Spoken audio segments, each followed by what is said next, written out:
Hi friends, welcome back to my channel. ఈరోజు simple ఆలు మెంతి కర్రీ ఎలా చేసుకోవాలో చూసేద్దాం రండి. ఫస్ట్ అయితే ఆనియన్స్ కట్ చేసుకొని చిన్న చిన్న పీసెస్ ఆయిల్లో వేసుకొని ఫ్రై అయ్యాక అందులో టమాటా, ఆలు కూడా వేసుకొని పసుపు, సాల్ట్ వేసుకొని కాసేపు మగ్గనివ్వాలి. ఆ తర్వాత మనం చిన్న మెంతి కూర తీసుకున్నాను నేనైతే.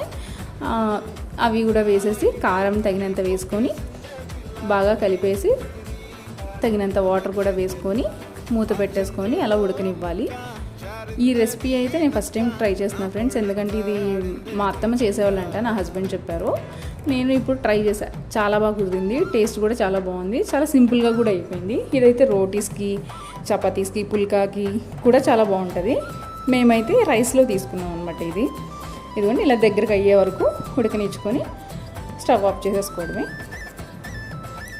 మేమైతే రైస్లో తిన్నాము. చాలా బాగుంది కర్రీ అయితే, చాలా టేస్ట్ కూడా, చాలా సింపుల్గా అయిపోద్ది.